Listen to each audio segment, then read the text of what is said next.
మనం వాటర్ని తాగడానికి ముందు లేదా అది మన బాడీని టచ్ అయ్యే ముందు దానిని ఎలా ట్రీట్ చేస్తామో అది మన బాడీలో అలానే బిహేవ్ చేస్తుంది. ఇది ఒక సింపుల్ కాన్సెప్ట్ లాగా అనిపించిన ఆయుర్వేదిక్ సైన్స్లో చాలా డీప్గా ఎక్స్ప్లెయిన్ చేయబడి ఉంది. ఫర్ ఎగ్జాంపుల్, టెంపుల్స్లో ఒక డ్రాప్ ఆఫ్ వాటర్ కోసం చాలా మంది లైన్లో నిలబడతారు. ఎందుకంటే వాటర్కి డివైన్ మెమొరీ ఉంది. ఒక డెయిటీ, ఒక దేవుడి విగ్రహం చాలా పవర్ఫుల్గా ఉంటే దాన్ని టచ్ చేసిన వాటర్ డివైన్ ఎనర్జీని క్యారీ చేస్తుంది. ఆ మెమొరీ మన సిస్టంలో ఎంటర్ అవ్వడం కోసం మనం అది తాగుతాం. ఇలాంటి ప్యూర్ స్పేస్లో ఉండడం ఒక బ్లెస్సింగ్ లాగా ఉంటుంది. వాటర్తో ఎలా ఇంటరాక్ట్ అవ్వాలో తెలిస్తే మనం మన హెల్త్ని ట్రాన్స్ఫార్మ్ చేయగలుగుతాం. కరెక్ట్గా ఫాలో చేస్తే ప్రతి ఎయిల్మెంట్, ఈవెన్ క్రోనిక్ డిసీజెస్ కూడా హీల్ చేయొచ్చు. మోడర్న్ సైన్స్ కూడా ఇప్పుడు చెప్తుంది వాటర్ని ఎలా ట్రీట్ చేస్తామో అది మన బాడీలో అలానే బిహేవ్ చేస్తుంది అని. Our body is made up of 72% water. అందుకే అది మన dominant element. Water chemical composition మారదు, కానీ మాలిక్యులర్ స్ట్రక్చర్ చేంజ్ అవ్వచ్చు. ఈ స్ట్రక్చర్ ఆ వాటర్ బిహేవియర్ని డిసైడ్ చేస్తుంది. ఈ వీడియోలో సింపుల్ వేస్ని డిస్కస్ చేద్దాం. డామినెంట్ ఎలిమెంట్ని ప్యూరిఫై చేయడం కోసం వాటర్ డైజెషన్లో హెల్ప్ చేస్తుంది, న్యూట్రియంట్స్ అబ్జర్వ్ చేయడంలో సహాయపడుతుంది అండ్ టాక్సిన్స్ని ఫ్లష్ చేస్తుంది. సో ఇప్పుడు ఇక్కడ రియల్ లైఫ్ ఎగ్జాంపుల్ తీసుకుంటాం. నా అంకుల్ చెస్ట్ పెయిన్తో హాస్పిటల్ వెళ్ళారు. అప్పుడు డాక్టర్ ఏం చెప్పారంటే డీహైడ్రేషన్ వల్ల బ్లడ్ మొత్తం థిక్ అవుతుంది, ఇది హార్ట్కి స్ట్రెస్ క్రియేట్ చేస్తుంది అని. సో ఇక్కడ ప్రాపర్ హైడ్రేషన్ మెయింటైన్ చేయడం ఎంత ఇంపార్టెంటో నుంచి మనకి తెలుస్తుంది. కొన్ని మిస్టేక్స్ ఉన్నాయి వాటర్ని ఎలా తాగకూడదు అని. దాంట్లో mistake 1, drinking water before or after meals. చాలామంది ఫుడ్ ముందర లేదా ఫుడ్ తిన్న వెంటనే వాటర్ తాగేస్తారు. ఎగ్జాంపుల్ తీసుకుందాం. నా ఫ్రెండ్ హెవీ మీల్స్ తర్వాత వెంటనే వాటర్ తాగుతాడు. అప్పుడు ఏమైందంటే తనకి చాలా డైజెషన్ ఇష్యూస్ వచ్చాయి. డాక్టర్ అప్పుడు ఇలా ఎక్స్ప్లెయిన్ చేశారు, మీరు భోజనం చేస్తున్నప్పుడు మీకు స్టమక్లో ఒక ఫైర్ ఉంటుంది. ఆయుర్వేద దానిని డైజెస్టివ్ ఫైర్ అని పిలుస్తుంది. ఇది మన బాడీలో ఫుడ్ని డైజెస్ట్ చేయడానికి సహాయపడుతుంది. కానీ మీరు ఫుడ్ తినేటప్పుడు లేదా ఫుడ్ ముందు కానీ తర్వాత కానీ వాటర్ తాగితే మాత్రం అది ఈ డైజెస్టివ్ ఫైర్ని ఎక్స్టింగ్యూష్ చేస్తుంది, అంటే ఆర్పేస్తుంది. దానివల్ల ఫుడ్ ప్రాపర్గా డైజెస్ట్ అవ్వకుండా లోపల పేరుకొని పోతుంది. దీనివల్ల గ్యాస్ కానీ, బ్లోటింగ్ కానీ, అసిడిటీ కానీ ఇలాంటివి క్రియేట్ అవుతాయి. మరి దీనికి సొల్యూషన్ ఏంటి? భోజనం తర్వాత వాటర్ తాగాలంటే అట్లీస్ట్ 1 hour వెయిట్ చేయండి. మీల్స్ ముందు వాటర్కి ఒక 30 minutes గ్యాప్ ఇవ్వండి. సెకండ్ మిస్టేక్ ఏంటంటే drinking water too fast. Water ఫాస్ట్గా తాగడం. టుడేస్ ఫాస్ట్ పేస్డ్ లైఫ్లో చాలామంది వాటర్ని మైండ్లెస్లీ గల్ప్ చేస్తారు. అది నమ్మకంగా అనిపించకుండా ఉండొచ్చు, కానీ రియాలిటీలో వాటర్ మీద మన అప్రోచ్ అనేది చాలా ఇంపార్టెంట్. మీరు వాటర్ని చాలా ఫాస్ట్గా తాగేటప్పుడు మీ బాడీ దాన్ని యాక్సెప్ట్ చేయకుండా చాలా పార్ట్ ఫ్లష్ చేసి పెడుతుంది. ఎగ్జాక్ట్లీ మీకు కావాల్సిన ఆపోజిట్ జరుగుతుంది. మన స్టమక్లో యాసిడ్ నేచర్ ఉంటుంది, కానీ మన మౌత్లో ఉన్న సలైవా ఆల్కలైన్గా ఉంటుంది. సలైవా స్టమక్లో ఏం చేస్తుందంటే యాసిడ్ని స్టెబిలైజ్ చేయడంలో హెల్ప్ చేస్తుంది. మీరు ఒక పెద్ద అమౌంట్ ఆఫ్ వాటర్ని గల్ప్ చేస్తే సలైవా అక్కడ చాలా తక్కువ మిక్స్ అవుతుంది. సో స్టమక్లో అట్మాస్ఫియర్ అసిడిక్గానే ఉంటుంది. ఇది acidity, indigestion, bloating, gas etcetera కలిగించవచ్చు. అలాగే వెయిట్ గెయిన్ కూడా జరగచ్చు. ఎందుకంటే స్టమక్ ఫుడ్లో నుండి న్యూట్రియంట్స్ని అబ్జర్వ్ చేయడం అండ్ బాడీ నుండి అన్వాంటెడ్ మెటీరియల్స్ని రిమూవ్ చేయడంలో ఫెయిల్ అవుతుంది. మీరు వాటర్ని ఒక సిప్ తీసుకొని కొంచెం టైం మౌత్లోనే స్విచ్ చేయండి. ఇలా చేసి తర్వాత మాత్రమే స్వాలో చేయండి. ఇది చేయడం వల్ల ఏం జరుగుతుందంటే నార్మల్గా మౌత్లో సలైవా క్రియేట్ అవుతుంది కదా, వాటర్ తాగడంతో అది వాటర్తో కలుస్తుంది. అలా మిక్స్ అవ్వడంతో వాటర్ డైజెషన్ అనేది చాలా ఈజీ అవుతుంది. ఎలా అంటే ఫుడ్ డైజెషన్కి సలైవా ఎంత అవసరమో అదే విధంగా లిక్విడ్ డైజెషన్కి కూడా అది చాలా ముఖ్యం. ఐడియలీ వాటర్ని స్లోగా సిప్ చేయడం చాలా మంచిది. వైడ్ మౌత్ బాటిల్స్ అవాయిడ్ చేయండి, లేకపోతే గ్లాస్ ఆర్ సిప్పర్ వాడండి. ఆయుర్వేద అండ్ న్యాచురోపతి మన కంట్రీలో ఉన్న 2 ఏన్షియంట్ న్యాచురల్ సైన్సెస్ ఈ ప్రాసెస్కి చాలా ఇంపార్టెన్స్ ఇస్తాయి. దీనికి సొల్యూషన్ ఏంటి? వాటర్ సిప్ చేసి నెమ్మదిగా తాగండి. ఇది బాడీకి వాటర్ అబ్జర్వ్ చేయడానికి చాలా టైం ఇస్తుంది. Third mistake, drinking chilled water. చాలా మంది ఆఫీస్ నుండి వచ్చాక ఫ్రిడ్జ్ కాడికి వెళ్ళి చిల్ బాటిల్ తీసుకొని థర్స్ట్ని క్వెంచ్ చేస్తారు. ఇలా చేయడం కరెక్ట్ కాదు. చిల్ వాటర్ తాగేటప్పుడు సోర్ థ్రోట్ రావచ్చు. సీరియస్ డిసడ్వాంటేజెస్ కూడా ఉన్నాయి.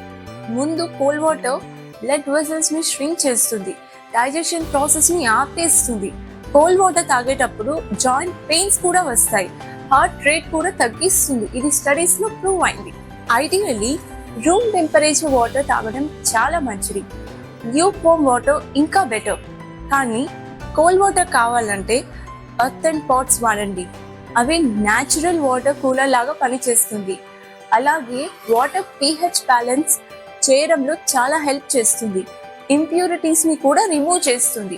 సొల్యూషన్ ఏంటి? రూమ్ టెంపరేచర్ లేదా స్లైట్లీ వార్మ్ వాటర్ తాగండి.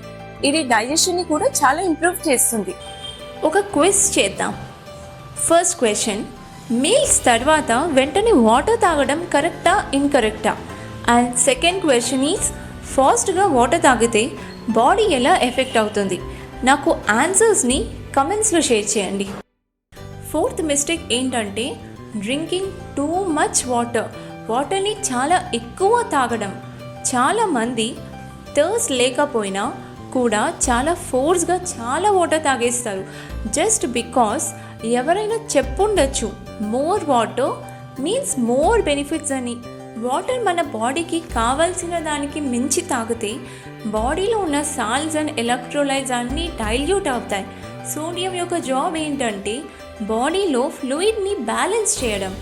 ఎక్సెస్ వాటర్ తాగితే బాడీలో ఫ్లూయిడ్ బ్యాలెన్స్ని కోల్పోతుంది. బ్లడ్ నుండి సెల్స్లోకి వాటర్ మూవ్ అవుతుంది. సెల్స్ అనేది స్వెల్ అవుతాయి. బ్రెయిన్ సెల్స్కి కూడా ఇది చాలా serious danger. Body dehydration signals ఇవ్వడానికి yellowish urine and swollen lips చూపిస్తుంది. దాన్ని బట్టి వాటర్ బాడీకి ఎంత అవసరమో అని మనకి తెలుస్తుంది. సో సొల్యూషన్ ఏంటి దీంట్లో? ప్రతిరోజు 2.5 to 3 లీటర్స్ ఆఫ్ వాటర్ సరిపోతుంది. మీరు ఎక్కువ ఎక్సర్సైజ్ చేస్తుంటే మీకు అవసరం అయినంత వాటరే తాగండి. Fifth mistake, drinking water while standing. అన్నిటికంటే చాలా ఇంపార్టెంట్ మ్యాటర్ ఏంటంటే మీరు ఒకవేళ స్టాండింగ్ పొజిషన్లో వాటర్ తాగితే అది చాలా పెద్ద తప్పు అవుతుంది. ఎందుకంటే బికాస్ ఫాస్ట్ పేస్ లైఫ్ వల్ల ఇప్పుడు చాలామంది వాటర్ నిల్చొని అయినా వాక్ చేస్తూ అయినా లేదా పరిగెత్తుతూ అయినా తాగుతారు. స్టాండింగ్ పొజిషన్లో వాటర్ తాగితే కిడ్నీస్ వాటర్ని ప్రాపర్గా ఫిల్టర్ చేయలేదు అండ్ ఆ పొజిషన్లో muscles and nervous system relax అవ్వకుండా ఉంటాయి. సో స్టాండింగ్ పొజిషన్లో వాటర్ తాగడం వల్ల ఇది నర్వ్స్కి ఫ్లూయిడ్ డైజెస్ట్ చేయడంలో చాలా కష్టం అవుతుంది. ఈ విధంగా బాడీలో ఫ్లూయిడ్ బ్యాలెన్స్ డిస్టర్బ్ అవ్వచ్చు, జాయింట్స్లో ఫ్లూయిడ్ అక్యుములేట్ అవ్వచ్చు, అలానే ఆర్థరైటిస్ కూడా ట్రిగర్ అవ్వచ్చు. So what is the solution? కూర్చొని సిప్ చేసి వాటర్ తాగండి. ఇది కిడ్నీస్కి ప్రాపర్గా ఫిల్టర్ చేయడానికి చాలా సహాయపడుతుంది. నెక్స్ట్ క్వశ్చన్ ఏంటంటే మీరు వాటర్ దేంట్లో తాగాలి అని ఆలోచిస్తుండొచ్చు. ప్లాస్టిక్ బాటిల్లో తాగాలా, గ్లాస్ బాటిల్లో తాగాలా, కాపర్ బాటిల్లో తాగాలా అండ్ ఆల్సో స్టీల్ బాటిల్లో తాగాలా అని. కరెక్ట్ ఆన్సర్ ఏంటంటే ఒకటి కాదు, ప్లాస్టిక్ బాటిల్లో తాగకూడదు. మిగతా 3 bottles glass bottle, copper bottle and steel బాటిల్లో తాగొచ్చు. మీరు కాపర్ వెజల్ నుండి వాటర్ తాగేటప్పుడు బెనిఫిట్స్ మల్టిపుల్ అవుతాయి than glass and steel. Copper వెజల్లో వాటర్ స్టోర్ చేయండి. నైట్లో వాటర్ని వుడెన్ సర్ఫేస్ మీద పెట్టండి అండ్ కాపర్ వెజల్ నుండి మాత్రమే నెక్స్ట్ డే వాటర్ తాగండి. వేరే మెటల్ కంటైనర్లో ట్రాన్స్ఫర్ చేయొద్దు. కాపర్ చార్జ్ వాటర్ 3 months తీసుకున్న తర్వాత మీ బాడీలో వచ్చే చేంజెస్ చూసి మీరే చాలా సర్ప్రైజ్ అవుతారు. స్టోన్ నుండి తెచ్చుకునే వాటర్ డెడ్ వాటర్లా ఉంటుంది. దాంట్లో లైఫ్ ఉండదు. ఫ్యాక్టరీలో ప్యాక్ చేసే టైం నుండి చాలా మంత్స్ తర్వాత స్టోర్లో, గోడౌన్స్లో, వేర్ హౌసెస్లో చాలా రోజులు పడి తర్వాత మీకు వస్తుంది. ఈ ప్లాస్టిక్ బాటిల్స్లో ఫ్రెష్ వాటర్ కాదు, ఇంకా ప్లాస్టిక్ బాటిల్స్లో ఉన్న మైక్రో ప్లాస్టిక్స్ వాటర్లో మిక్స్ అవుతాయి. ఈ బాటిల్స్ నుండి వాటర్ తాగేటప్పుడు మైక్రో ప్లాస్టిక్స్ కూడా బాడీలో పడి చాలా ప్రాబ్లం అవుతుంది. కాబట్టి ఈ రోజు నుండి ప్లాస్టిక్ బాటిల్స్ నుండి వాటర్ అస్సలు తాగకండి అండ్ కాపర్, స్టీల్ లేదా గ్లాస్ బాటిల్స్ వాడండి. నెక్స్ట్ పాయింట్కి వెళ్ళే ముందు వాటర్ని ఈజీగా న్యాచురల్ వేలో ఎలా ఫిల్టర్ చేయాలో చెప్తాను. Introducing sun charged water. ఇది ఒక మెథడ్. ఇక్కడ మీరు వాటర్ని 5 to 8 hours సన్లో పెట్టాలి.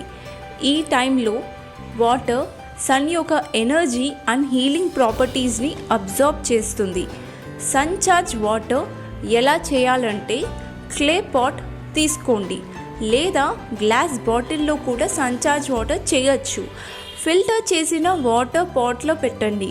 థిన్ కాటన్ క్లాత్తో కవర్ చేసి పాట్ మౌత్కి అరౌండ్ టై చేయండి so that insects and leaves వాటర్లో పడకుండా. ఇది సన్లైట్లో 5 to 8 hours పెట్టండి. తర్వాత తీసుకొని ఈ వాటర్ని ఫుల్ డే తాగొచ్చు. సన్ చార్జ్ వాటర్ బాడీకి మెడిసిన్ లాగా వర్క్ చేస్తుంది. ఈ వాటర్ సన్లైట్ని స్టోర్ చేస్తుంది. మీకు కావాలి అంటే 9 to 10 తులసి లీవ్స్ కూడా వాటర్లో పెట్టవచ్చు. తులసి లీవ్స్ వాటర్లో ఉన్న ఇంప్యూరిటీస్ని రిమూవ్ చేసి న్యాచురలీ ప్యూరిఫై చేస్తాయి. కానీ ఈ లీవ్స్ని మాత్రం తినకండి. మనం వాటర్ని ఇలా అనుకుంటాం, కానీ మదర్ నేచర్ మనకి వాటర్ని కోకోనట్ వాటర్లో, ఫ్రూట్స్లో, వెజిటేబుల్స్లో ఇలా చాలా రకాలుగా ఇచ్చింది.